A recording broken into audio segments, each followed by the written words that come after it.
아, 그래요? 아, 그랬구나. 아, 예, 죄송합니다. 제가 움직일 수가 있어서 예, 핸드폰으로 하나 접속을 더 했어요. 예, 잘하셨습니다. 네. 예, 예, 말씀들 감사하고요. 오늘은 그 스토리텔링 두 번째 이야기로 이제 말하는 사람에 대한 얘기를 먼저 좀 해드리려고 그래요. 어, 아무리 플롯을 잘하고 그 다음에 뭐 메시지를 잘 만들고 그렇게 해도 말하는 사람이 어떤 사람이냐에 따라서 이게 제대로 효과를 볼 수가 있고 못 볼 수가 있습니다. 그래서 여러분들은 어, 혹시 여기 말 잘하시는 분 계세요? 내가 얘기를 하면 사람들이 귀를 쫑긋하고 듣고 재밌어하고 배를 잡고 막 깔깔거리고 그런 분 계시나요? 아니면 반대로 내가 얘기만 하면 사람들이 다 졸고 시큰둥하고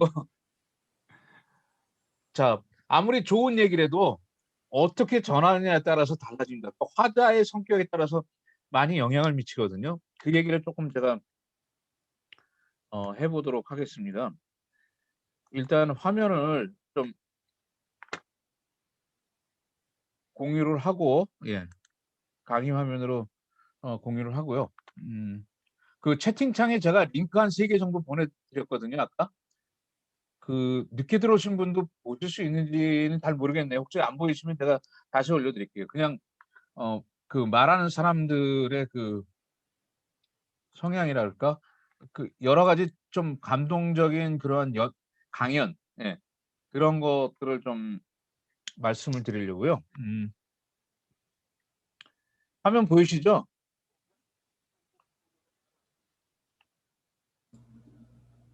예, 혹시 보입니다. 예, 보이시죠? 예, 예. 어,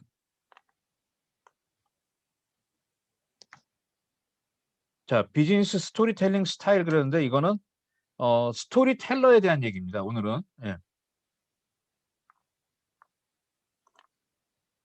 이게 자꾸 잠깐만요. 예. 예, 됐습니다. 스토리텔러를 보통 4가지 유형으로 나누는데요. 회피자, 조커, 리포터, 격려자.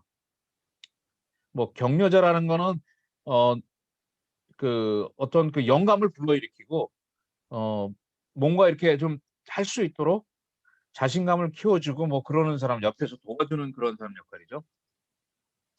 자, 해피자는 어보이더 그래가지고 말하는 것 자체를 이야기하는 것 자체를 싫어하는 사람입니다. 그다음에 조커는 음, 그 카드 놀이할 때 조커 있죠? 어떤 숫자로든지 변신할 수 있는 그 조커 그것처럼 어, 이 사람은 말을 참 잘하는 사람입니다. 아주 재밌게 얘기하고 어느 상황에서든지 녹아 들어갈 수 있는 사람입니다. 그다음에 리포터는 어, 그 리포터처럼 얘기합니다. 팩트만 얘기를 합니다. 통계 수치만 갖고 얘기를 합니다. 그런 사람이거든요. 그럼 좀 자세히 좀 이 사람들에 대해서 좀 보겠습니다. 이런 그 스타일을 결정하는 2가지 요소는 음, 당신의 스토리가 얼마나 호감 가고 매력적인가를 보는 것인데 이거는 어떻게 판단하냐면 청중이 얼마나 열심히 참여를 하고 있느냐. 내가 이야기하는 내 이야기가 얼마나 사람들한테 호감을 가고 매력적인가를 보는 것은 청중의 참여도를 보면 됩니다. 그리고 당신의 목소리가 내가 전하는 이야기가 얼마나 강력한 목적을 갖고 있는가. 그거에 또 중요한 요소인데 그거는 내가 말한 의도대로 청중들이 느끼고 생각하느냐. 그리고 스토리를 다 듣고 난 다음에 청중이 그렇게 행동을 하느냐. 이걸 보면은 내 이야기에 강력한 목적을 가지고 있느냐 아니냐를 판단할 수 있거든요. 이 2가지를 가지고 이제 그 스타일을 결정하게 되는데요. 한번 보시면요. 예. 이게 돌란 라이드의 스토리 인지 모델이라 그러는데요. 참여도가 낮은 데서 높은 쪽으로, 그 다음에 목적이 더 낮은 데서 이렇게 희미한 목적, 구체적이고 강력한 목적 높을수록 이렇게 4분면으로 나눌 수가 있는데요. 참여도도 굉장히 낮고 목적도 없는 사람, 이런 사람은 회피자입니다. 그냥 이야기를 안 하려고 하는 사람입니다. 근데 참여도는 높은데 목적은 좀 희미한 사람, 이런 사람은 조커입니다. 그러니까 뭐 어떻게 보면은 여기서는 영어 문화에서는 조커라고 표현했지만 우리나라 같으면 감초라 그럴까요? 그런 느낌이 이제 드는 그런 사람입니다. 뭔가 말은 많이 하고 얘기를 할 때 뭐 다 끼어들어가지고 이 얘기 저 얘기 다 하는데, 그런데 다 듣고 나면 그래서 어떡하라고 뭐 이렇게 얘기가 되는 그런 형태. 그다음에 이제 리포터. 리포터는 목적의식이 굉장히 높습니다. 그래서 그 목적에 맞는 근거를 가지고 이야기를 하게 되는데요. 그것까지는 좋은데 어 사람들로 하여금 참여시키는 어떤 매력을 느끼게 하는 것은 굉장히 떨어져 가지고 그런 참여도는 낮은 상태의 하다가 되겠습니다. 제일 좋기는 격려자입니다. 격려자는 참여도도 높고 사람들의 참여도도 높고, 그러니까 이야기 자체가 매력적이라는 거죠. 호감을 많이 불러일으키고 목적성도 굉장히 높다는 겁니다. 그리고 이야기를 듣게 되면은 사람들이 '아 뭘 해야 되겠구나.' 분명히 느끼고 움직이게 된다는 거죠. 결국은 어떤 경우에든지 이 격려자의 모양을 갖추도록 이렇게 흘러가도록 방향성이 이렇게 되어 있습니다. 자, 회피자는 먼저 그 안 한 거에 대한, 잘 모르는 거에 대한 그런 두려움이 있습니다. 그래서 스토리를 이야기하는 거에 대한 두려움이 있어요. 전반적으로 스토리 사용을 꺼립니다. 그리고 과거의 내 경험이나 지난 이야기들을 갖다가 어 그런 이야기를 비즈니스에 사용하는 것은 뭐 '부적절하다. 옳지 않다.' 이렇게 생각하고, 스토리를 얘기하면 효과가 있다. 사람들의 마음이 움직이더라. 그런 걸 잘 믿지 않는 사람입니다. 나는 절대로 스토리는 말하지 않을 거야. 입에다 지퍼를 딱 채우고 아무 얘기도 안 하려고 하는 사람입니다. 요런 사람이 회피자 중에 한 사람이 있고요. 스스로 스토리를 말한다고 하면서도 회피하는 사람이 있습니다. 그 사람은 스토리를 사용하는 회피자인데요. 스스로는 스토리를 사용한다고 생각은 하지만 그 스토리는 자신의 성공 사례들, 그런 얘기만 반복합니다. 우리 이런 사람들 있잖아요, 주변에. 왕년에 내가 무슨 일을 했어. 무슨 말만 하면, 회의만 하면은 똑같은 얘기 반복해서 하는 분들이 있어요. 한 9번 들으면 100번 채우는 그런 분들이요. 예.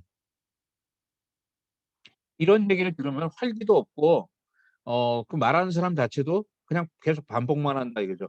우린 그런 사람들 뭐 같다 그러죠? 예, 꼰대 같다는 얘기를 합니다. 나이가 들어감에 따라서 내 스스로가 젊은 사람들한테 보기에는, 또 주변에 이렇게 보기에는 꼰대 같을 수도 있다. 자신의 왕년의 얘기만 자꾸 반복해서 하는 사람들. 옛날에 좋았던 시절이나 또 뭐 전쟁 이야기 이런 것만 자꾸 계속 반복하는 그런 사람입니다. 이런 사람도 사실은 본인 스스로는 스토리를 얘기하고 있다고 하지만은 스토리를 사용하는 회피자다 이거죠. 자, 조커는 아까 말씀드린 것처럼 수많은 재미있는 스토리를 이야기합니다. 그래서 주변에 있는 많은 사람들을 웃기게 하고, 이 조커의 목적은 주변에 있는 사람들을 웃기는 거예요. 사람들이 막 웃고 좋아하면 그걸로 성공해요. 그 외에 다른 목적은 찾기가 힘듭니다. 결과적으로 비즈니스적인 목적을 갖고 얘기하는 게 아니기 때문에 사람들을 모으고 웃기게는 만드는데 그다음에 실효가 없는 거예요. 그냥 비즈니스 기회는 만들지 못하고 놓치게 됩니다. 그런데 이런 사람은 비즈니스 측면에서 어떤 목적을 내 이야기에다가 집어넣어야겠다. 그리고 그것을 강하게 어필해야 되겠다라는 것을 그렇게 하는 법을 배우게 되면 무지 강력한 스토리텔러가 됩니다. 왜? 그게 목적성만 없었을 뿐인데 사람들을 끌어모으는 그 매력은 있기 때문에 굉장히 큰 강점을 갖고 있거든요. 그래서 이런 사람이 목적성만 분명히 해가지고 이야기를 할 수 있다. 그렇다면 그 영향력을 크게 끼칠 수가 있습니다. 이게 쪼코의 유형이고요. 리포터는 가장 흔한 유형으로 90%의 사업가들이 여기에 속합니다. 팩트나 수치, 통계, 사례 연구, 사업 표본 등과 같이 손에 잡히는 데이터를 사용하기를 좋아합니다.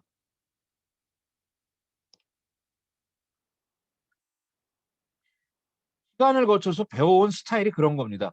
내 선배들이 그렇게 했고, 선배의 선배들이 그렇게 했고, 내 직속 상관이 그렇게 했고, 상관의 상관이 그렇게 했고. 그러니 교육받은 것도 그런 겁니다. 선배들이 그렇게 가르쳐 줬어요. 비즈니스는 비즈니스다. 팩트와 수치가 전부다. 비즈니스에서 감정이 들어갈 자리란 없다. 이렇게 생각하는 사람들입니다. 이런 사람들은 분명한 목적을 갖고 있는 반면에 참여도는 낮습니다. 목적성은 강하지만 그래서 팩트를 근거로 해서 이야기를 계속 전하지만 사람들이 참여도를 끌어내지 못합니다. 매력적이지 못하다는 거죠. 사람들은 리포터와 쉽게 교감을 하지 못합니다. 그럼 이런 사람들은 어떻게 되느냐? 스토리텔링을 이용해서 감정적으로 청중들과 다가가는, 말을 듣는 사람들과 스토리를 듣는 사람들에게로 다가가는 법을 배워야 됩니다. 자, 이런 사람이 리포터고요. 격려자는 스토리 안에 분명한 목적을 갖고 있습니다. 비즈니스적인 어떤 목적을 갖고 있고요. 그리고 이 사람은 자기 자신을 보여주는 걸 두려워하지 않습니다. 설사 취약점이, 약점이 드러나더라도 사람들한테 본인의 이야기를 전해줍니다. 그러면 그 이야기를 듣는 사람들은 저렇게까지 저런 사실이 있었구나. 그 이야기를 경청하게 됩니다. 설사 개인적인 이야기라도 그 이야기를 비즈니스로 연결을 시킬 수가 있습니다. 이 사람은 자신이 준비하고 연습하고 지속적으로 더해지는 다양한 스토리를 가지고 있습니다. 격려자란 당신이 청중과 교감하고 그들이 행동하도록 영향을 주는 것을 의미합니다. 자, 하나의 스토리를 한번 들려드리겠습니다. 자, 제가 네 가지 형태의 그 스토리텔러를 말씀드렸거든요. 회피자, 그다음에 조커, 리포터, 격려자. 여러분들은 어떤 존재라고 생각하세요? 어떻게 생각하시나요? 여러분들은 이 중에 어떤 거라고 생각하세요? 본인의 스타일이라든가 말하는 이걸 확인을 할 수 있다 그러면은 아마 또 이런 분들 계실 거예요. 아, 나는 내가 보니까는 해피자랑 조커랑 중간인 것 같은데 뭐 그럴 수도 있습니다. 본인의 위치를 잘 파악하는 게 굉장히 중요합니다. 그러면 방향성을 잡을 수가 있어요. 어디로 가야 되겠구나. 그럼 어떻게 내가 바뀌어야 되겠구나. 이런 걸 알 수가 있거든요. 자, 이 얘기는 전자레인지 스토리는 뭐냐면요. 어, 이제 이 화자가 얘기하는 겁니다. 화자는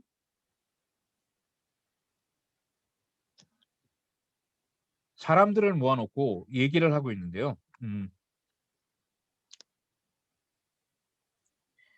이 사람은 그 직원들이, 회사의 직원들이 어떤 생각을 갖고 있냐면은 모든 문제는 회사에서 해결해 줘야 된다는 생각을 갖고 있어요. 근데 회사에서 해야 되는 범위가 있고 직원들 스스로 해야 되는 범위가 있는데 그거를 이야기하기가 쉽지가 않은 거예요. 고민하다가 이 전자레인지 스토리를 이야기하게 됩니다. 그래서 내가 일하는 지사장으로 가 있을 때 식당에 문제가 있었습니다. 점심때만 되면 사람들이 도시락을 데펴가지고 먹는데 거기에는 그 도시락을 데필 수 있는 그 전자레인지가 딱 한 대뿐이었어요.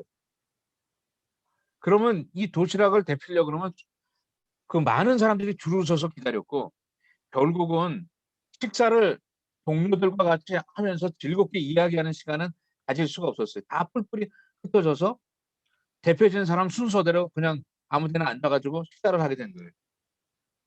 그래서 이런 문제를 해결하면 좋겠다. 어떻게 하면 해결하면 좋을까요? 고민을 하게 됩니다. 자, 여러분 같으면 어떻게 하시겠습니까? 이 회사 관리팀에서는 어떻게 했냐면 전자레인지를 하나 더 샀습니다. 2대죠. 2대니까 한 줄로 서던 줄이 2줄로 서면서 사람들이 많이 빨리 음식을 데피고 먹을 수 있게 됐어요. 그러니까 점심시간도 짧게 갖고 식사하는 시간은 나머지 시간을 또 좀 더 즐길 수 있는 그러한 형태가 됐겠죠. 그래도 여전히 음식을 데펴야 되기 때문에 시간이 오래 걸렸어요. 많은 사람들이 기다리고. 그럴 때 그 회사에서 근무해온 청소부 파테마라는 사람이 여성인데요. 예, 이야기를 했습니다. 회사에서 요리 장비를 좀 사주시면은 제가 매일매일 요리를 해드릴게요. 그 전자레인지에 그 데피느라고 한참 기다릴 필요도 없이 여러분들이 점심시간 12시 딱 되면 와가지고 동시에 식사를 할 수 있도록 아주 따끈따끈한 그러한 점심밥을 제공할 수가 있습니다. 이렇게 제안을 했어요. 그랬더니 많은 사람들이 좋아했습니다. 그리고 실제로 다음 주가 되니까 이 파테마는 메뉴를 만들어 가져서 나눠줬습니다. 그리고 그 메뉴들을 사람들에게 찝으면은 점심시간에 그 메뉴를 만들어서 그 사람한테 제공해 주는 거예요. 가격은 적당한 가격에서 비싸지도 않고 뭐 그런 가격에서 그러다 보니까 이제 식당이 음식을 데피는 것이 아니라 진짜 식당이 된 거예요. 음식을 먹으면서 이야기를 나누는 기분 좋은 장소가 된 거죠. 자, 그렇게 그 파테마라는 청소부는 그날 어떤 일을 벌린 거냐? 청소부에서 요리사로 신분 상승을 한 겁니다. 예전보다 더 많은 수입을 가져갈 수 있게 됐고요. 또한 그 전자레인지 문제, 음식을 데피느라고 기다리고 하는 그 문제는 회사에서 해결해 주는 게 아니라 파테마처럼 아이디어가 있는 사람이 그걸 얼마든지 해결할 수 있다는 걸 보여주는 이야기였습니다. 자, 그 얘기를 하기 위해서 이 전자레인지 이야기를 했었거든요.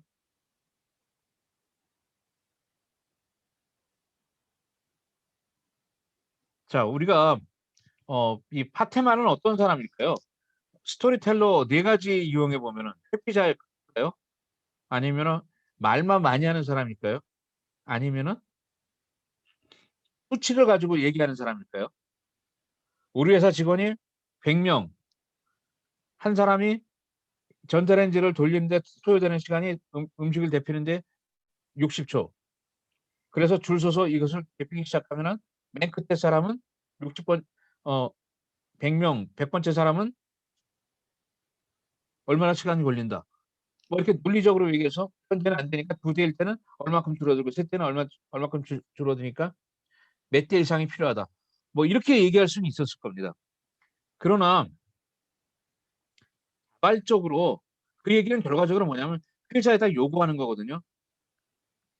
전자레인지를 10대 이상 사다오.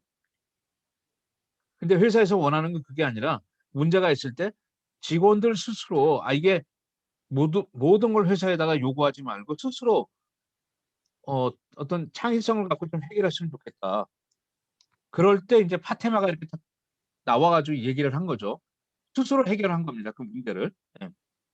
그 간이 식당처럼 이렇게 함으로써 어떻게 보면 파테마는 그 뭐라 그럴까요? 많은 사람들이 문제를 갖고 고민하는 사람들이 그 문제를 잘 풀 수 있도록 해결책을 제시해 준 사람이라고 할 수 있겠습니다. 예. 수치만 나열한 것도 아니고 무조건 피한 것도 아니고 사람들을 재밌게 웃기긴 한데 아무런 목적이 없이 그냥 말만 하고 끝나는 사람이 아니라 목적이 분명하잖아요. 내가 요리사가 되겠다. 그리고 여러분들한테 밥을 제공하겠다. 어떠냐? 이렇게 했을 때. 예. 구리 살모사 얘기는 요 얘기는 어, 위에 조금 지나가지고 제가 요거는 다시 이제 나오니까는 그때 다시 좀 해드리겠습니다. 어, 간디가 이런 말을 했다 그러죠. 세상이 변하는 것을 보고 싶다면 스스로가 변해야 한다. 네, 화자가 4명이 있습니다. 거기 그 격려자 빼놓고선 인스파이어 빼놓고는 그 회피자라든가 조커라든가 리포터나 이런 유형의 사람들은 변화가 필요합니다. 어, 남들한테 못한다. 네가 이런 식으로 얘기하면 어떡하냐. 이렇게 지적하고 공격할 수는 있지만 그런다 그래서 세상이 바뀌는 건 아니라는 거죠. 그럼 어떻게 바뀌느냐? 내가 먼저 바뀌어야 된다는 거죠. 회피자가 격려자가 돼야 되고 리포터가 격려자가 돼야 되고 조코가 격려자가 돼야 된다는 거죠. 그래서 이러한 그 그림에서 보면 이렇게 이쪽에 있는 유형의 사람들은 이 격려자로 움직여야 됩니다. 격려자가 돼야 되도록 노력을 해야 되고 하나라도 그런 것들이 이렇게 노력하는 가운데 이제 몸에 배어지고 어느새 자신도 모르는 사이에 스타일이 이제 바뀌게 되는 거죠.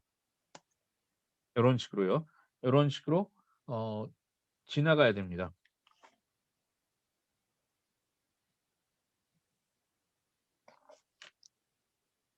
자, 회피자가 격려자가 되기 위해서는 이 사람은 무조건 안 하는 사람입니다. 안 하는 사람이고 어, 쓸모없다고 생각하는 사람인데 두려움을 이겨내고 스토리를 말해야 됩니다. 어디서건 작게라도 시작하라는 겁니다. 다른 스토리텔러들, 다른 이야기하는 사람들 잘 관찰해보라. 그들이 잘하는 부분과 그렇지 못하는 부분에서 배워라. 그리고 당신의 스토리에는 오직 쓸모 있는 부분만 포함시켜라. 확실한 목적을 가지라는 의미고요. 여태까지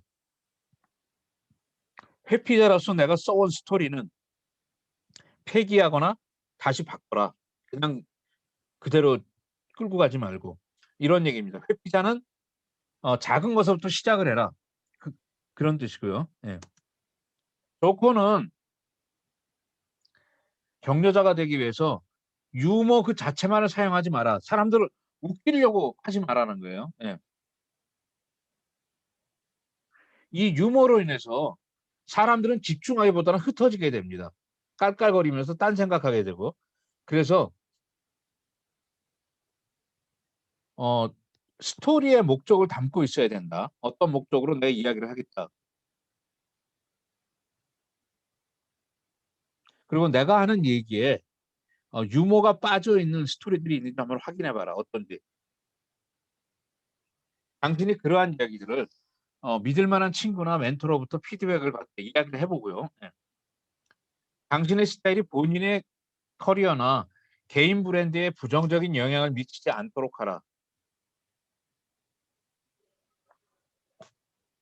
그러니까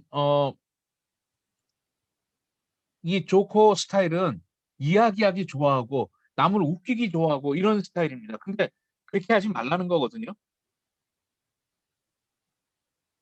먼저 스토리의 목적성을 갖고 그 목적에 따라서 이야기를 하도록 해라. 웃기는 게 목적이 아니라는 거죠. 사람들이 어디로 모이도록 하려고 그러면 그 모이게 하기 위해서 하는 거. 또 사람들이 어디다 기부금을 내도록 만들려고 그러면 또 그렇게 하는 거. 이렇게 행동이 뒷받침되도록 강력한 이야기를 할 수 있어야 되는데 잘못해가지고 이 이야기를 그냥 웃기면은 사람들을 웃기면 사람들이 좋아해요. 그 사람에 대해서 나쁜 점수를 주지는 않아요. 근데 비즈니스적으로 이루어지는 건 아무것도 없어요. 근데 웃기려고 그러지 말고 비즈니스적으로 어떤 목적을 갖고 이야기를 하라는 거고, 그럴 때 혹 개인 브랜드에 나쁜 영향을 끼칠 수도 있다는 겁니다. 근데 그것조차도 부정적인 영향을 끼치지 않도록 노력하라는 거죠. 사람들로 하여금 상황을 이야기해주고 오히려 도움을 받도록 하고 같이 만들어가는 그런 것을 느낄 수 있도록, 예, 대화로서 그걸 이제 할 수가 있는데요. 자, 리포터를 격려자로 만드는 거.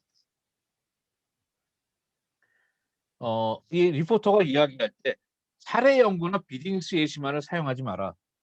그리고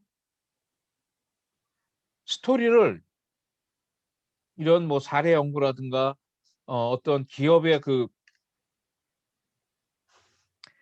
관련되는 어떤 팩트라든가 통계치라든가 이런 걸 얘기할 때 자신의 개인 이야기를 이런 것들과 무미건조한 회사의 통계치나 사실에 어떻게 접목시키는 것이 좋은지 그것을 고민해야 된다는 얘기입니다. 그리고 가장 심각하고 복잡한 메시지에도 스토리 사용하기를 두려워하지 마라. 그 메시지야말로 스토리가 가장 잘 뒷받침해 줄 수 있다. 자, 리포터들은 얘기할 때 복잡한 어떤 사실이라든가 그런 과정이라든가 이런 것들을 꺼리게 됩니다. 이제 이건 나는 이 리포터처럼 그냥 사실만 얘기하는데 근거만 얘기를 하는데 사람들 안 움직이는구나. 그래서 꺼리게 되는데 사용하기를 두려워하게 되죠. 메시지를 전하고 싶어도 그 스토리를 사용하는데. 예. 자, 팩트와 수치로부터 당신의 스토리를 분리시켜라. 자, 통계를 이야기하고 어디 근거라고 얘기를 하고 뭐 이런 것들 있잖아요. 예. 통계나 비율, 팩트를 당신의 스토리에 제외시키면 자연스레 이것을 스토리에서 어,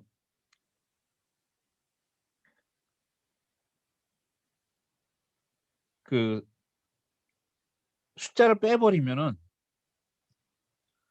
이런 숫자들은 사례 연구나 쓰일 거지 내 스토리에서는 쓰이지 않는다는 얘기죠. 내 스토리에서는 이 숫자를 얘기하지 않는다는 겁니다. 리포터일 경우에 가급적 그렇게 훈련을 해야 된다는 겁니다. 예. 자, 격려자는 지속해서 다양한 여러 이야기들을 채우도록 하고 자신의 스토리텔링 기술을 높이기 위해서 다른 사람들의 스토리를 듣는 기술도 습득해야 된다. 딴 사람의 스토리를 어떻게 잘 들을 것인가 하는 것도 역시 습득을 해야 된다는 거고요. 그리고 냉정하게 자신의 목적, 이야기하는 목적에 부합되지 않은 스토리들은 다 쳐내라는 겁니다. 자, 이게 굉장히 중요한 얘기인데요. 이야기를 하다 보면요. 이야기에 빠져서 원래 말한 그 말을 꺼낸 그 목적이 있는데 그것을 잊어버릴 때가 있습니다. 이럴 때는 어, 원래 목적에 해당되지 않는 것들은 과감히 쳐내라는 겁니다. 여간 강심장을 갖고 있지 않으면 하기가 쉽지 않을 겁니다. 예. 근데 냉정해지라고 그렇게 얘기합니다. 그리고 본인의 스토리텔링에 대해서 만족에 빠지는 것은 자기 만족에 빠지는 것을 경계해야 된다. 부단히 연습하고 연마하고 다듬어야 된다. 그런 이야기입니다. 그 격려자는 더 좋은 격려자가 되기 위해서요. 제가 링크를 드렸던 것은 이 이야기인데요. 어떻게 링크가 보이시나요? 그 채팅방에 올렸는데 나중에 들어오신 분들은 그 링크를 보실 수가 있나요? 이게 타임라인처럼 지나가가지고 어, 혹시 보시기 어려우면은 제가 다시 말씀드릴게요. 하나는 릭스비라는 이 동기부여 강연가입니다. 흑인인데요. 이분은 이 동영상을 참 많이 활용을 해요. 페이스북 친구 얘기도 하는데요. 자기가 가장 존경하는 사람은 초등학교 3학년밖에 나오지 않은 사람이다. 자기 아버지를 이야기합니다. 뭐 그런 강연이었고요. 그 다음에 누군지 아시죠? 배우인 던젤 워싱턴입니다. 펜실바니아대 졸업식 축사를 하는데요. 굉장히 좋은 얘기를 합니다. 제가 들어보니까 굉장히 좋더라고요. 사람은 실수를 하는데 넘어져도 앞으로 넘어져라 이거예요. 뒤로 가지 말고.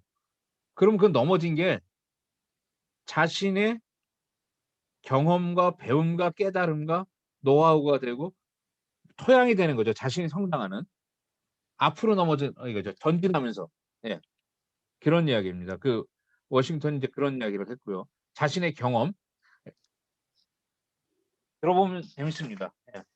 세계적인 배우지만 오디션에서 어, 떨어졌던 그런 이야기. 예, 뭐 그런 거요. 예. 그다음에 이제 이분은 루 홀츠 감독이라고 미국 미식 축구 역사에서 굉장히 어, 유명한 감독으로 남아 있는 분인데요. 역대 8이라는 제가 그렇죠. 예. 원래는 젊었을 때는 대학교에 수석 코치도 아니고 그냥 코치로 있다가 학교에서 잘렸어요. 어디로 가야 될지도 모르고 진짜 암담한 시대를 겪었는데 나중에 대학교에 코치로 가면서 그의 재능이 이제 발휘되고요. 수석 코치로 통산 249승을 거둬서 미국 대학 미식축구 역대 8위의 기록을 남깁니다. 그리고 이 사람은 6개의 팀을 이끌었고요.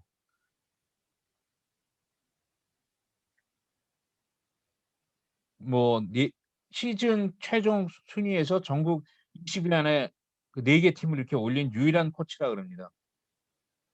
근데 이 사람이 아까 제가 대학교에서 쫓겨났다 그랬잖아요. 쫓겨날 때 한 게 있어요. 고민스럽고 집에서 고민하는데 누가 쓴 책인지 뭘 보고 깨달아가지고 뭘 하기 시작하면 자신의 버킷리스트를 만들기 시작합니다. 나는 앞으로 어떻게 할 거다. 막 거기는 나는 미국 대통령과 같이 악수하면서 미국 대통령이 있는 백악관을 방문하기도 한다. 뭐 그런 얘기들을 쭉 썼는데 나중에 이게 다 이루어집니다. 예. 이 사람이 이제 강연하는 루 홀츠 감독이 강연하는 그러한 얘기인데요. 예. 굉장히 이것도 시사점이 많은 그런 강연이라서 여러분들한테 보시라고 링크를 드렸는데요. 이 좀 이렇게 리더십을 발휘하고 잘하는 사람들 보면은 대부분 말을 잘하는 것 같아요. 물론 삶이 진실하니까 진솔하면서 그 말이 나오겠지만은 하는 거 보면 좀 그런 생각이 좀 많이 듭니다. 자, 지금까지는 어, 4명에 대해서 그렇죠? 예, 스타일 4명에 대해서 스토리텔러의 형태에 대해서 말씀을 드렸고요. 그러면 그 사람들이 이제 이야기를 할 때 어떻게 이야기를 하는 것이 좋은지 스토리를 빚어낸다고 표현을 했는데요. 그 얘기를 잠시 좀 드리려고 합니다. 스토리를 빚어내는 것은 이야기를 잘하는 것은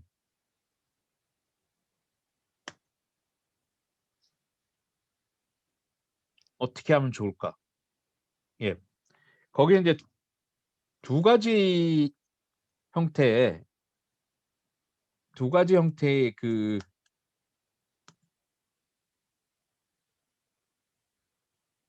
요소가 있는데요. 하나는 네, 두 가지입니다. 두 가지는 뭐냐면 아까도 앞에서도 계속 말씀을 드렸는데 스토리의 목적입니다. 목적이 분명해야 돼요. 그리고 두 번째는 누가 듣느냐, 청중에 대한 겁니다. 청중을 충분히 이해를 해야 됩니다. 상당 부분의 이 화자들은 이야기를 하는 거, 전달하는 거에 치중하다 보니 화자가 누구인지, 아니 화자가 아니라 저 청중은 누구인지, 청중은 뭘 좋아하는지 이런 거 생각을 안 한다 이거죠. 제가 이 스토리 비전에게 이걸 정리하면서 이렇게 보니까는 그 청중에 대한 생각이 바로 마케팅에서 고객에 대한 생각이랑 똑같더라고요. 고객은 뭘 좋아하고 있지? 뭘 싫어하고 있지? 뭘 초조해하고 있지? 그럼 고객한테 내가 어떻게 해주는 게 가장 최선일까? 이게 청중에 대한 배려에서 나옵니다. 자, 로즈마리 스토리인데 로즈마리는 어떤 일을 하고 있었냐면 기업의 위기관리 조언가예요. 혹시 들어보셨나요? 위기관리 조언가. 네. 미국은 여러 가지 직업이 있는데요. 위기관리에 대해서 조언을 해주는 사람이에요. 로즈마리는. 네. 자, 근데 여기서 뭐가 쟁점이 됐냐면 로즈마리가 얘기를 하면서 사람들로 하여금 그래서 보안이 이런 게 문제가 되니까는 지금서부터 이렇게 하셔야 됩니다라고 얘기를 하면은 사람들은 로즈마리는 위기 관리를 지원해가지고 컨설팅만 해주는 사람이 아니라 어, 로즈마리가 그만큼 많이 알고 있으니까 로즈마리가 다 우리 회사의 위기를 잘 막고 유사시에 극복할 수 있도록 해주는 사람이라고 그렇게 인식을 합니다. 직원처럼요. 근데 로즈마리 입장에서는 그게 아니라는 거죠. 여러분 스스로 그러한 직원이 되십시오라는 걸 전하고 싶은데 로즈마리는 기업의 위기 관리를 직접 해주는 사람이 아니라 잘하도록 옆에서 도와주는 사람이다. 네. 거기서 이제 구리 살모사 이야기가 나옵니다. 자, 구리 살모사는 구리 모양의 이런 그 살모사인데, 네. 구리 색깔을 띠고 있고요. 네. 이 지은이는 바로 이 위기 관리 조언가예요. 어떤 글로벌한 기업의 위기 관리 조언가인데 사람들한테 이야기를 해도 변하지 않는 거예요. 그걸 왜 내가 합니까? 이런 형태예요. 당신이 하지. 당신이 잘하면서. 근데 이 사람은 그 일을 하려고 온 게 아니라 그 일을 하는 사람을 도와주려고 온 거기 때문에 이게 맞지가 않죠. 그래서 직원들을 모아놓고 이야기를 할 때 이 구리머리 살모사 얘기를 합니다. 스토리텔링을 한 겁니다. 스토리를 전해준 겁니다. 네.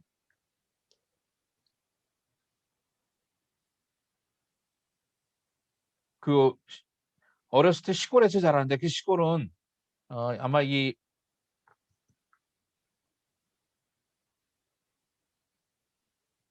지은이 이 글을 쓴 사람이 아까 로즈마리라고 그랬죠. 로즈마리가 어, 살았던 곳이 호주 아니면 그 뉴질랜드 같아요. 예.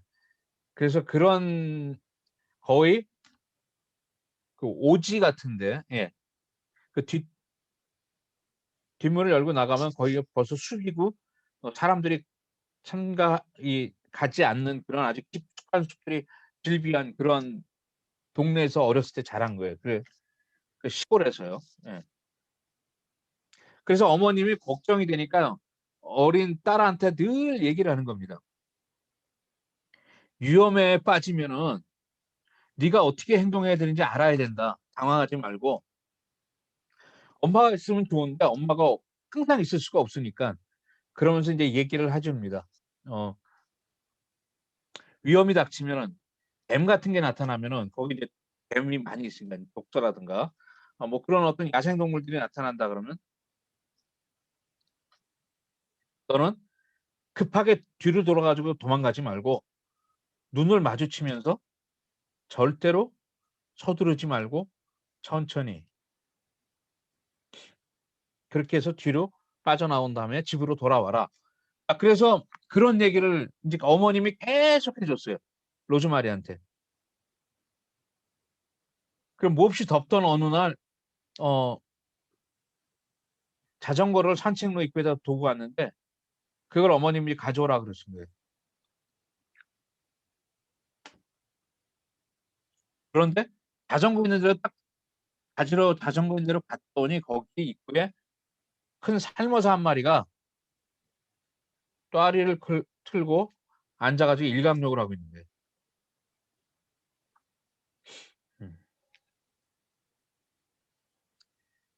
그럴 때 로즈마리는 어떻게 했냐? 평소에 어머님이 가르쳐 주신 대로 행동을 했어요. 아, 등을 보이지 않고 천천히 눈을 마주치면서 뒤로 일정 수준 빠진 다음에 어떻게 해라. 집으로 쉬지 말고 달려와서 엄마한테 얘기를 해라. 뭐 이렇게 이제 얘기를 했는데 그 이야기 그대로 한 거예요. 그러면서 구리머리 살모사에서부터 벗어날 수 있었다. 그런 얘기를 하면서 그 자리에 모인 그 여성분들한테 이제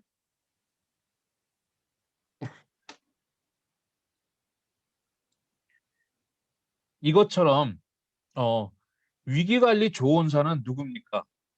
위기관리 조언사는 어떤 역할을 하는 사람입니까? 라고 납득을 시킨 겁니다. 이 구리살모사 이야기로서. 위기관리 조언사는 누굽니까? 이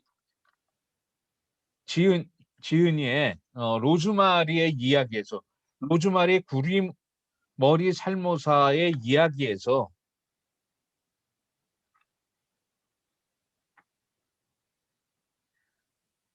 그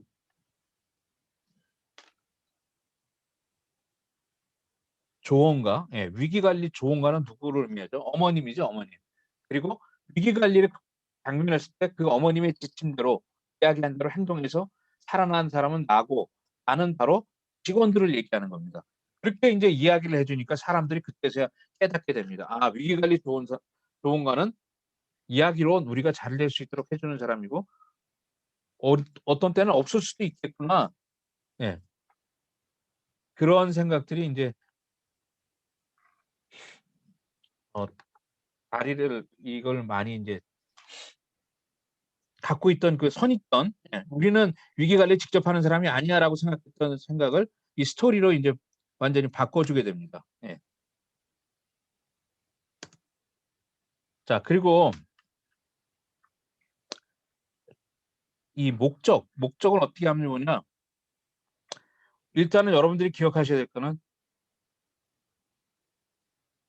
스토리는 영향을 미치고 설득하며 연결하고 참여시킨다. 당신이 만들어낸 각각의 그리고 모든 스토리는 진짜여야 한다. 가짜 이야기 하지 말라는 겁니다. 데이터가 뒷받침되는 매우 확실하고 특정한 목적을 갖고 있어야 된다. 그래서 스토리가 전달하는 목적은 단독의 메시지를 얘기합니다. 자, 여기 뒤에 보시면요. 목적을 세우기 위해서는 하나의 메시지에 하나의 스토리는 하나의 메시지만 들어갑니다.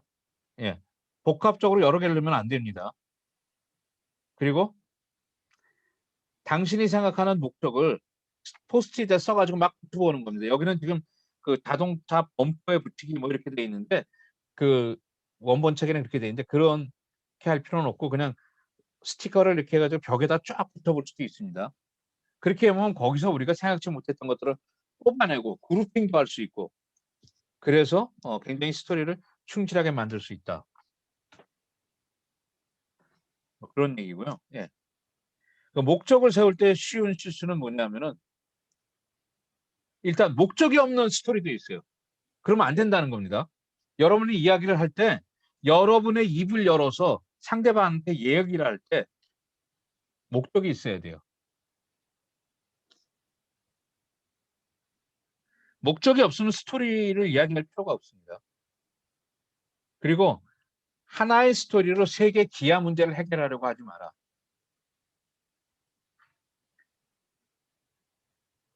그러니까 스토리 가지고 모든 걸 이야기할 수는 없고요. 하나 가지고는 더더군다나 힘들다 이거죠. 그럴 때는 스토리가 하나가 아니라 여러 개로 찢어져 가지고 여러 개의 스토리들이 있어야 돼요. 만일 예를 들어서요. 지금 제가 이렇게 그림을 그려놨지만 브랜드 A라는 브랜드가 있어요. 근데 이 브랜드의 특징을 보면 뭐 최고의 전문 인력들이 있어요. 그것도 좋은 특징입니다. 그러다 보니까 최고의 기술도 갖고 있어요. 그리고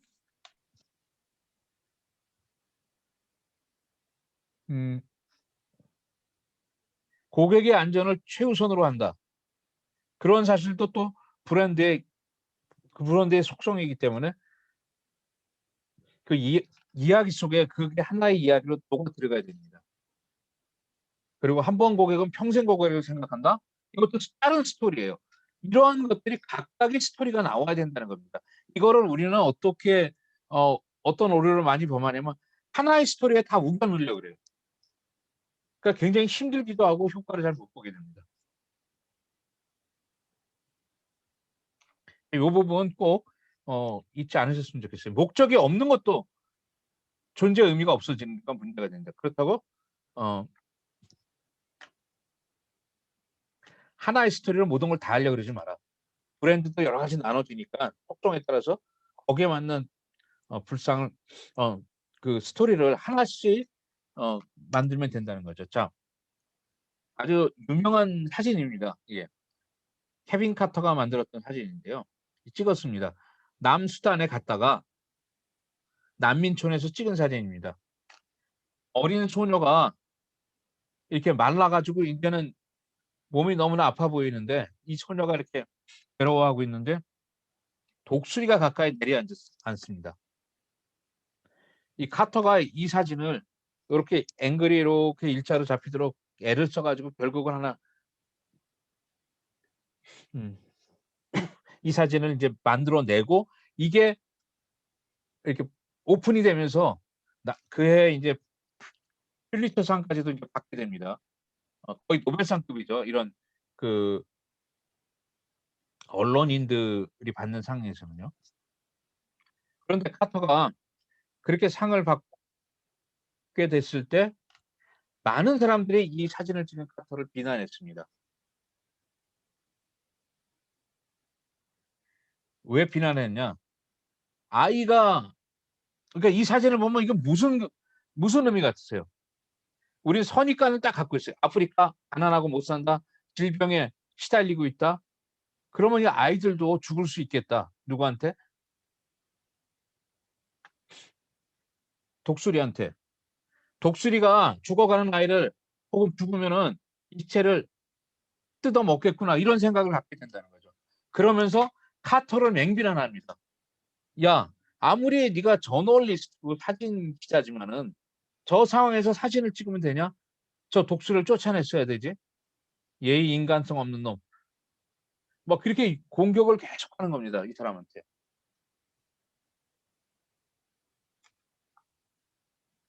결국은 카터는 그 해에 자살을 하고 맙니다. 견디다 못해서.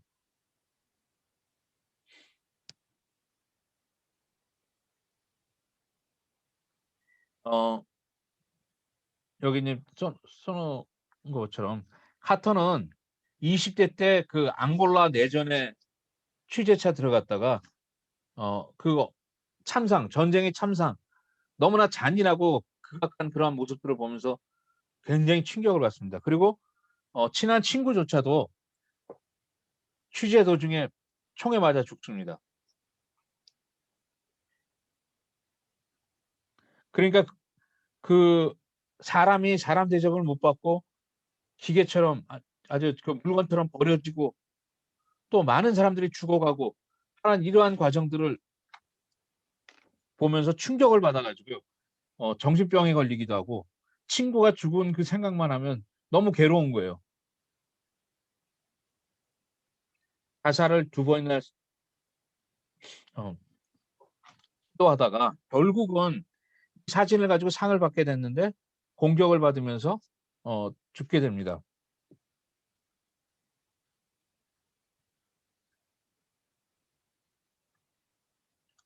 근데 이 사실은 팩트는 뭐냐?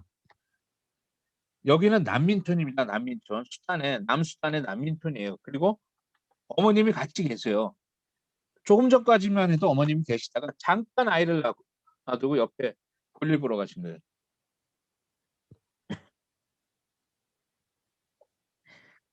그리고 다시 돌아오셨고 파터는 사진을 찍고 나서 이 독수리를 쫓아 보냈다는 이야기도 있고 독수리가 알아서 날아갔다. 뭐 그런 얘기도 있고요. 그러니까 아이한테 그렇게 위험한 상황은 아니었다. 근데 사진을 본 사람들은 오해를 하고 강력하게 항의를 했던 거죠.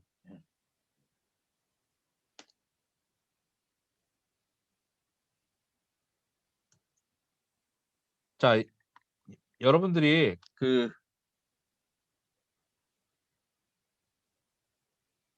메시지를 전하고 이 스토리텔링을 할 때 목적을 만들 때요. 목적은 전문 용어를 피하라는 겁니다. 많은 사람들이 쉽게 이해하고 알 수 있는 용어를 써야 되고 너무 많은 목적을 갖지 마라. 아까도 계속 말씀드렸습니다. 사람을 혼란스럽게 만든다. 자, 여기 뭐 제가 문제를 간단하게 이렇게 써놨는데요. 나는 사람들이 우리의 새로운 전략을 이해하길 바랍니다. 그렇게 하려면 열정을 가지고 팀원들에게 설명하세요. 그러면 이것이 팀원들에게 전달되어 그들은 확신을 갖고 고객이나 주주들에게 명확히 표명할 수 있을 겁니다. 자, 이 세 줄의 문장에는 몇 개의 목적이 들어있을까요? 자, 이런 글은 좋은 글이 아니라는 겁니다. 네.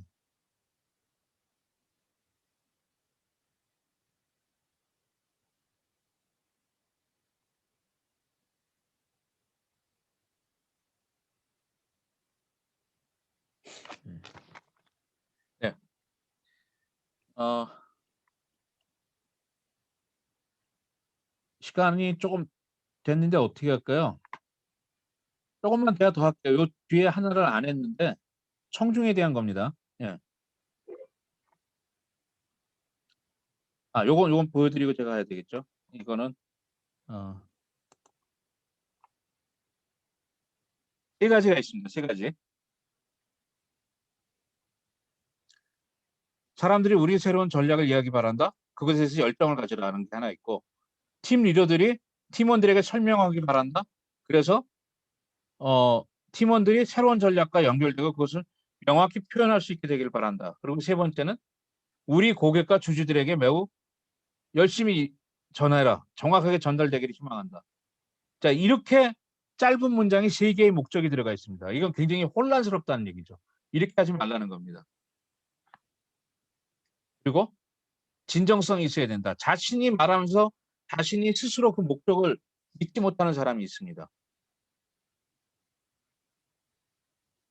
그렇게 해서는 안 된다는 얘기고요. 청중에 대한 얘기입니다. 청중에 대한 얘기를 제가 간단하게 좀 하겠습니다.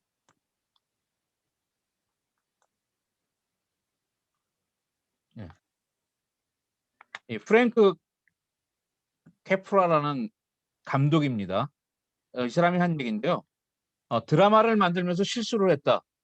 나는 배우가 우는 것이 드라마라고 생각했지만 시청자가 우는 것이 드라마다.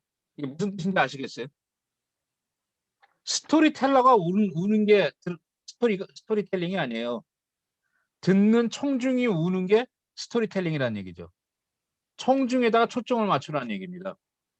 말하는 화자에다가 초점을 두지 말고. 근데 상당 부분의 많은 이야기하는 사람들이 자신에게 초점을 둡니다. 어떻게 전달을 해야 되지? 이렇게 표현하면 될까?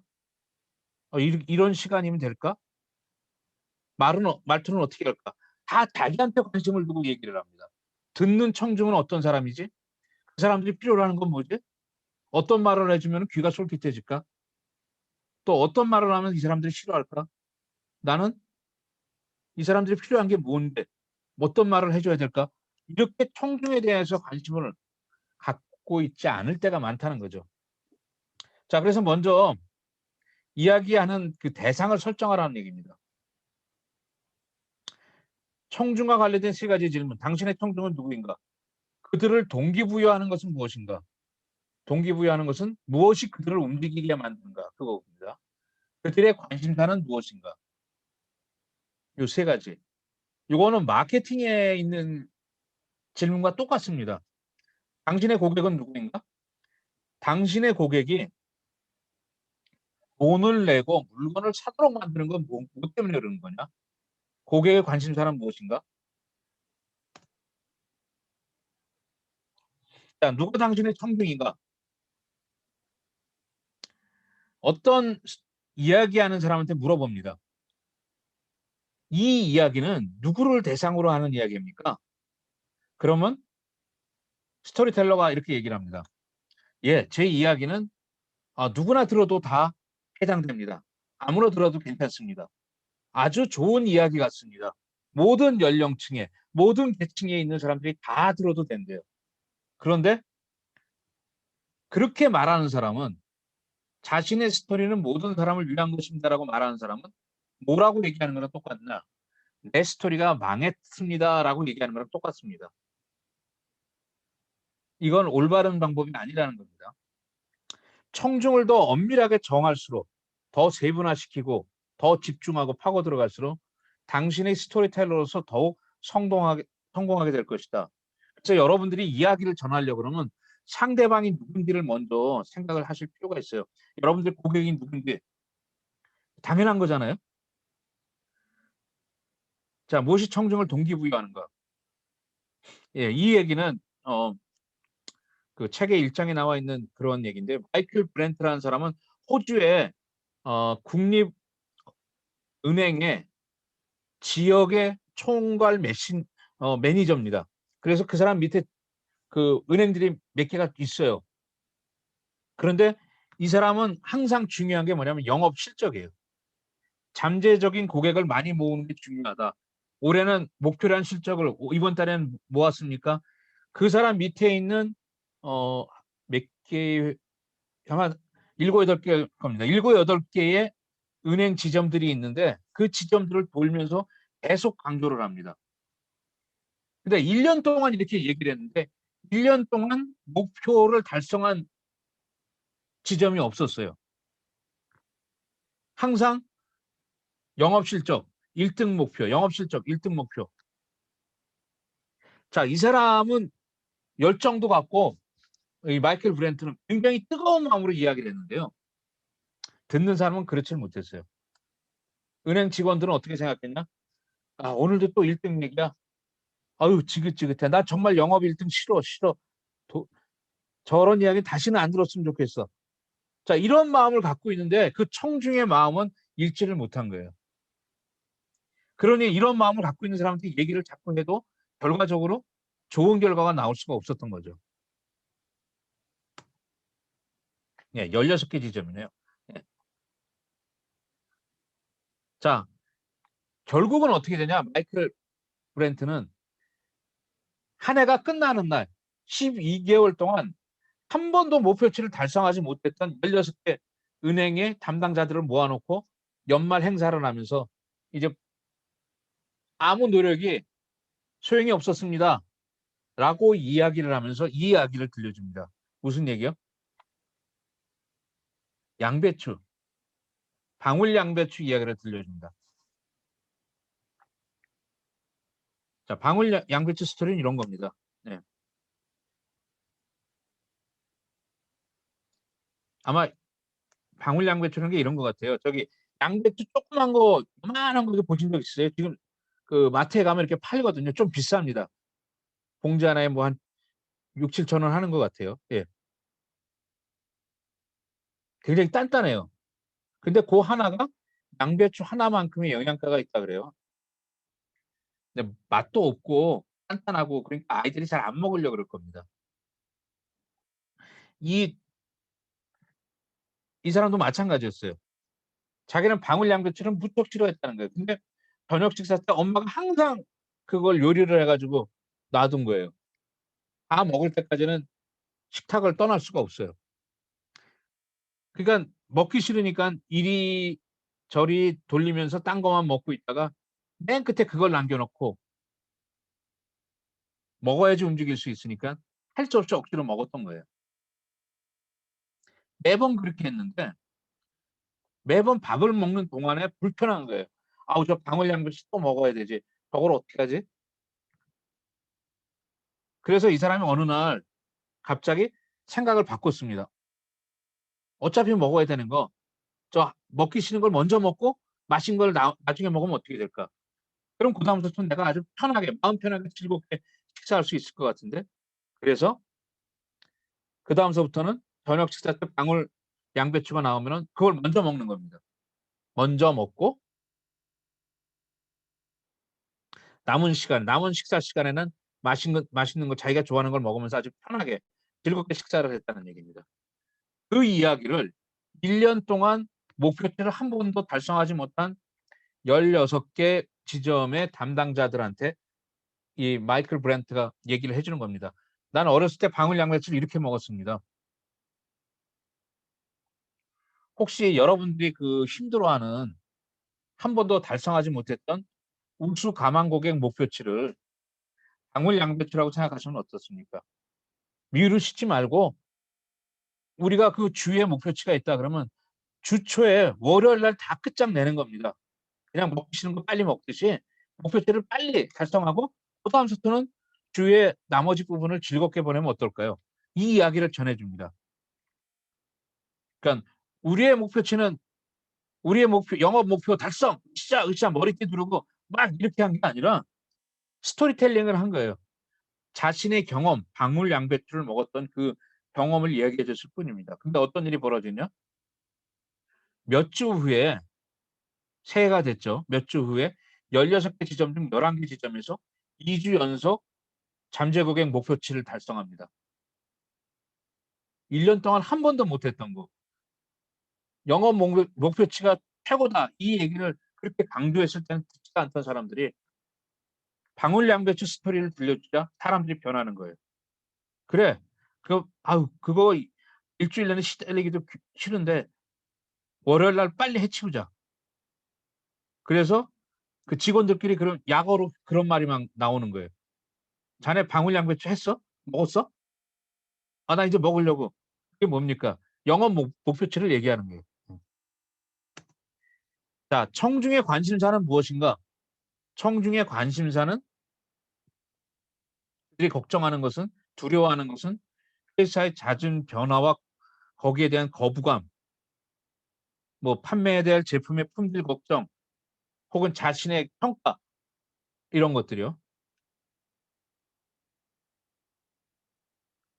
자, 시간을 들여서 청중의 고충을 찾아내서 알아주지 않는다면 당신의 스토리는 공감력 부재로 인해 허위로 느껴지고 진정성을 잃게 된다. 그러니까 청중의 고충을 찾아라는 겁니다. 발로 뛰라는 겁니다. 그냥 상상하지 말고 대충 쓰지 말고. 요거는 시간이 다 됐기 때문에 여러분들 그냥 읽어보시면 좋겠어요. 허트산 이야기거든요. 리사 보스턴이라는 소셜미디어 담당 회사의 그 사장인데 고객들을 대상으로 자신을 믿지 못하는 고객들을 대상으로 했던 그 이야기입니다. 허트산에 등산 갔던 스키 타러 갔던 얘기. 예. 요 얘기거든요. 예. 그래서 한번 보시면 될 것 같고요. 이 동영상을 혹시 보신 적 있을지 모르겠어요. 이거 아주 한때 유명했던 건데요. 뭐냐면은 잠깐 제가 보여드릴게요.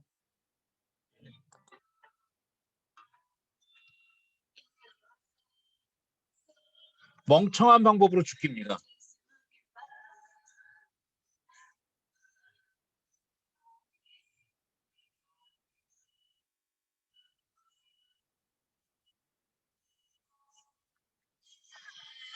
바보같이 죽는 방법들. 예.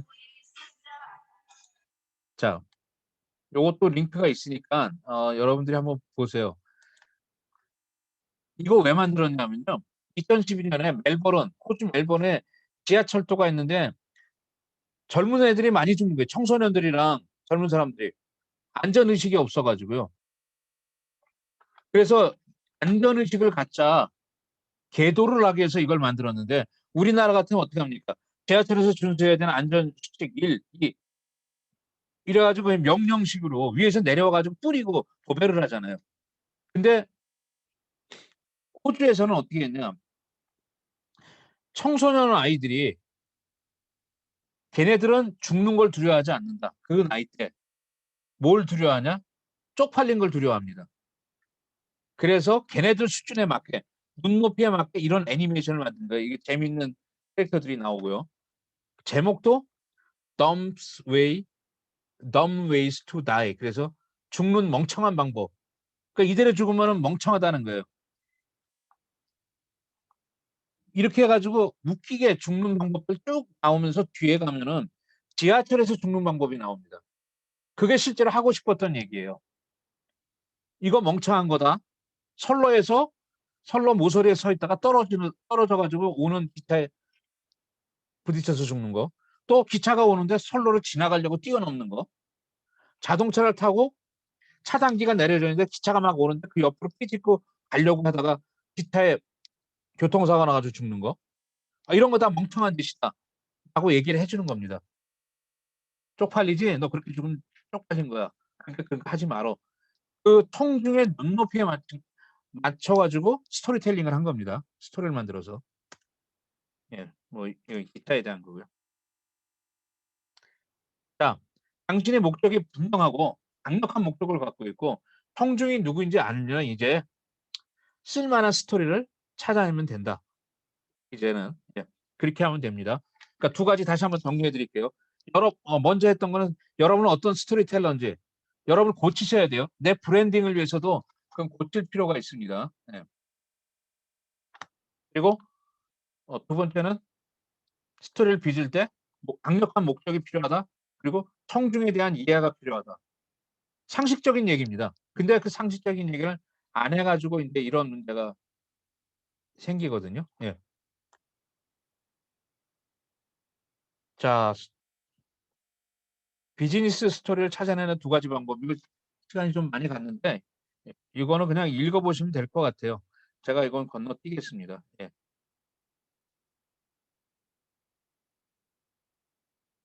예. 수고하셨습니다. 여기까지 하고 좀 마치겠습니다. 좀 양이 좀 많았는데요. 자, 화면 공유는 제가 풀고요. 아니요. 공유 중지하고 네. 여기까지 하고 좀 말을 좀 빨리 하고 좀 그랬는데 그냥 단순하게 생각하시면 될 것 같아요. 그 상식선인데 그걸 한번 좀 정리해놨다. 그렇게 생각하시면 될 것 같습니다. 자, 본인은 어떤 스토리텔러라고 생각하세요? 본인은?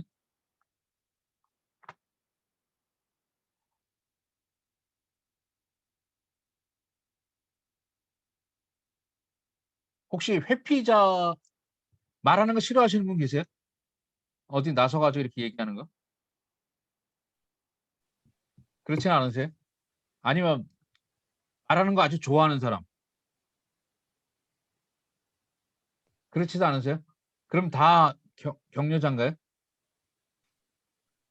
저는 예. 저 같은 경우에는 제가 어디에 속한지 모르겠지만 확실한 건 조커는 아니라는 사실은 인지했습니다. 네. 예. 그러면 말씀하실 때 이렇게 팩트나 데이터 가지고 얘기하세요? 예, 보통 그렇게 예. 재미없게 예. 팩트로. 그 주로 90%가 리포터라 그랬거든요. 그게 네, 맞아요. 리포터의 네. 그래서 형태거든요. 옛날에 블로그를 그렇게 썼더니 주변 예. 분들이 다 너무 재미없대요. 그래서 스토리로 바꿔서 쓰라고 조언을 해주셔서 요즘에는 되게 쉬운 용어 써서 그렇게 예. 바꾸려고 하고 있습니다. 예. 분명히 그 데이터가 있고 팩트가 있어야 돼요. 근데 그거를 치장을 갖다가 감정 가지고 예.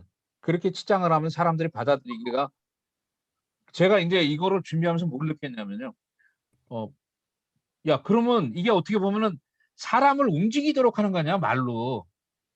좀 나쁜 의도 아니냐. 내가 생각하는 대로 어떤 목적성을 갖고 움직이도록 얘기를 하는 거니까는 좀 좋은 방법이 아니잖아요. 조종하려고 그러는 거잖아요. 그렇죠? 맞습니다. 그건 맞습니다. 아닐까요? 근데 마케팅에서 고객이 돈을 내고 물건을 사도록 만들려고 우리가 노력을 하잖아요. 그럼 우리는 고객을 움직이려고 조종하려고 그러는 거 아니에요? 마케팅 외에도 어떤 인간관계든 다 이렇게 말을 한다는 거는 상대방의 이렇게 움직임을 위해서 말을 하는 게 대부분이지 않을까요? 그렇겠죠. 그게 아주 이제 나쁜 의도, 사악한 의도로 하는 게 아니라 어, 좀 어렵네요. 그 부분에 대해서 저도 이제 고민을 하는데 이게 잘못하면은 그 정말 나쁜 의도로 그렇게 해서는 안 되겠다. 그 사람을 움직이는데 특히 어른이 아이들을 상대할 때 이런 경우가 되게 많은 것 같아요.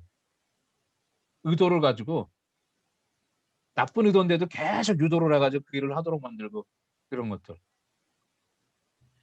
근데 제 입장에서는 좀 반대인 것 같아요. 예. 제가 살아가면서 저는 좀 재미없게 살았는데 어떤 말을 할 때 목적을 가지고 얘기하진 않거든요. 그냥 예. 순수하게 아직 예. 철이 덜 들었는지 몰라도.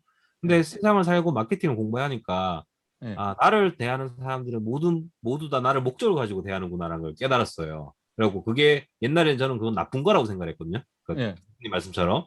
예. 근데 지금 나이가 드니까 아니 예. 그걸 나쁜 거라고 인지를 하면 마케팅이든 뭐든 아무것도 못한다라는 사실을 조금씩 깨닫게 되어 가는 것 같아요. 네, 저는 좀 그렇죠. 반대로 흘러가는 것 같습니다. 네. 예. 설사 그 어머님이 나를 대할 때도 얘기하실 때 너 밥 먹었니? 학교 잘 갔다 왔어? 그게 좋은 목적이잖아요. 예? 나를 염려해주고 뭐 그런 거 아닐까 뭐 그런 생각이 좀 듭니다. 고객한테 좋은 걸 주려고 그러는 그런 목적. 마지막 말씀 명언입니다. 예, 정말로 좋은 걸 주기 위한 목적. 예. 성격이나 상황에 따라 좀 다를 것 같아요. 이제 그렇죠. 저희 같이 뭐 논문을 쓰거나 그러면 매우 리포터적인 걸 하고 또 학생들 격려할 때는 격려자 역할을 하기도 하고 또 예를 들어서 아나운서 같은 경우에는 완전히 리포터지 않습니까? 그러니까 그게 직업 특성이 거의 많이 내재돼 있을 것 같고 그렇죠. 지금 송 박사님 이야기한 거는 우리가 이제 마케팅을 할 때는 격려자 역할을 이렇게 해야 많은 사람들 설득시키는 거 아니냐. 자기가 뭐 예를 들면 아나운서도 요즘 뭐 유튜버에서 마케팅을 할 수가 있지 않습니까? 그럴 때는 너무 논리적으로 따지고 팩트 중심으로만 이렇게 습성이 돼 있지만 실제로 자기 거를 홍보를 한다 그러면 격려자 역할을 해야만 그 채널이 많이 구독이 될 수가 있기 때문에 지금 저는 이제 받아들이기에는 우리가 마케팅을 하려고 그러면 고객을 잘 이해를 하고 고객에 맞는 그런 감정선을 잘 이해하고 어필을 해야 되는 거 아닌가라는 생각이 들고요. 근데 대부분의 사람들은 직장인들이나 이런 사람들은 굉장히 논리적인 싸움을 많이 하죠. 뭐 대부분 또 뭐 매스컴에 나와서 토론하는 것도 거의 누가 더 논리적이냐 이런 걸 가지고 따지지 감정적이냐 이러면 저 사람 너무 감정적으로 접근한다 해서 부정적으로 보는 경향이 또 있잖아요. 그래서 우리 생활 자체가 직장 생활 자체가 너무 논리적이고 이런 것에 국한이 돼 있기 때문에 그러다 보니까 마케팅을 못하는 거 아니냐 이런 생각이 좀 듭니다. 예. 그 예, 뭐 마케팅이 예. 달라지고 있는 큰 하나의 변화들은 저는 기존에는 되게 어떻게 보면 프로파라고 그래서 이제 내 거를 그냥 알려내고 알려내는데 그냥 알려내는 게 아니라 과도하게 이제 과장되거나 그 홍보되는 그런 경향들이 많았는데 지금은 그런 거보다는 결국은 고객 스스로가 선택할 수 있는 환경들을 만들어내는 것 같아요. 그게 이제 그 중에서 되게 중요한 게 스토리라는 부분들이 있는 건데 아까 말씀하신 것처럼 없는 거를 있는 것처럼 이야기하는 건 아니잖아요, 그죠? 근데 이제 어떻게 내 회사에 갖고 있는 브랜드나 아니면 그런 걸 경험하게 하고 그 경험을 통해서 스스로 선택하게 하느냐라는 이런 관계성을 만들어내는 게 지금 중요한 거기 때문에 저는 마케팅이 불필요한 걸 선택하게 만드는 요소가 아니라 그 스스로 갖고 있는 뭐 욕망이나 고충이나 결핍을 가장 효과적인 방식으로 선택하도록 하는데 도움을 주는 것들.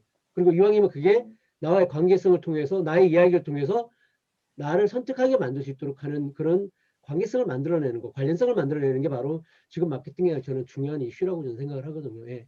그래서 그게 결코 이제 내 목적을 위해서 그 사람한테 불필요한 걸 내 걸 판매하는 어떤 그런 거 선택하게 만드는 강요하고 좀 다른 그런 관계가 아닐까 좀 생각을 좀 해요. 예.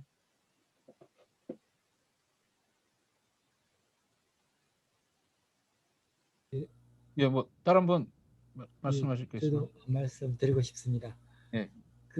저는 이제 그 직장을 다니다가 이제 제 포지션을 보니까 저는 격려자인 것 같은 생각이 바짝 듭니다. 그런데 이제 스타일이 보니까 어떤 현장에 가면 항상 먼저 나서서 하는 주의다 보니 그런 부분이 있고, 또 제가 개인 사업을 조금 하다 보니까 어떤 사업장에 가게 되면 그쪽에 분석을 해서 이런 쪽을 이렇게 하면 좋겠다, 이렇게 하는 조언을 하는 쪽이거든요. 근데 정작 저 자신은 잘 못해요. 그렇지만 오늘 스토리텔링을 쭉 보다 보니까 제 행동 스타일이 항상 이 조언이나 경자 쪽에 있다라고 생각이 됩니다. 오늘 내용을 굉장히 잘 배웠는데, 들으면서 이 내용을 좀 제 걸로 만들어 갖고 다른 분들한테 스토리텔링 할 때 좀 써먹으면 참 도움도 되겠다는 그런 생각을 하면서 열심히 들었습니다. 감사합니다. 예, 감사합니다. 예. 예, 또 뭐 다른 분 더 말씀하실 분, 우리 임 선생님은 네, 저는 오늘 또 뭐 새로운 걸 또 이렇게 배우면서 좀 생각이 든 게, 그 마케팅이라는 게 결국에는 사람의 이제 마음을 얻는 일이 마케팅이라고 얘기들을 많이 하는데, 그 마음을 얻기 위해서는 어쨌든 사람들의 그 공감을 얻어야 되는 게 이제 앞단에서 이루어져야 그 다음 단계들도 이렇게 넘어갈 수가 있는 거라고 좀 보거든요. 그래서 뭐 우리가 광고를 하든 뭐 어떤 뭐 PR을 하든 어쨌든 사람들의 마음을 얻는 과정들 앞에는 사람들을 공감시킬 수 있는 과정들이 좀 필요했다. 근데 그 공감이라는 게 어떤 뭐 사실이나 팩트나 이런 어려운 것들을 가지고서 이성적으로 이렇게 사람을 그 공감시키기보다는, 아직 뭐 사람이라는 동물이 감정이 앞선다고들 많이 얘기를 하잖아요. 그러니 감정적인 부분들을 잘 좀 캐치를 하기 위해서 그런 격려자라는 좀 더 이제 좀 부드러운 단계라고 좀 이해를 했어요. 좀 부드럽게 사람들을 공감시키는 과정들을 그 격려자라는 그 포지션에서 좀 더 원활하게 할 수 있지 않을까라는 좀 생각을 해봤고, 그래서 그 격려자가 되면 조금 더 사람들을 잘 이해시키고 공감시킬 수 있는 위치가 되기 때문에, 그걸 어쨌든 마케팅을 하기 위한 뭐 스토리텔러가 되려면 격려자가 되어야 한다라는 좀 식으로 좀 생각을 좀 해봤습니다. 네, 이상입니다. 아, 예, 공감이라는 게 굉장히 저도 공감이 됩니다. 네. 뭐 이제 다 말씀하셨으면은 최 교수님 마무리 좀 해주시죠. 제가 지금 그 외부에 나와 있어가지고 이렇게 발언을 길게 할 수 있는 그런 상황은 아니고요. 모임이 이제 끝나가는 중이라서 오늘 하여튼 이제 끝에 부분 잠깐만 들어서 이렇게 드릴 말씀은 없어요. 이따 저기 영상 한번 다시 리뷰해서 보고 의견들 혹시 우리 세라방에 나눌 수 있으면 나누도록 하겠습니다. 예. 제가 좀 요새 뭐 바쁘다는 핑계로 자주 못 들어와서 대단히 죄송합니다. 예. 예, 그러면 시간이 많이 지났는데요. 아유, 오늘은 여기까지 하고 마치도록 하겠습니다. 여러분 고생하셨습니다. 예, 감사합니다. 예, 감사합니다. 예, 네, 다음 주 뵙겠습니다. 예.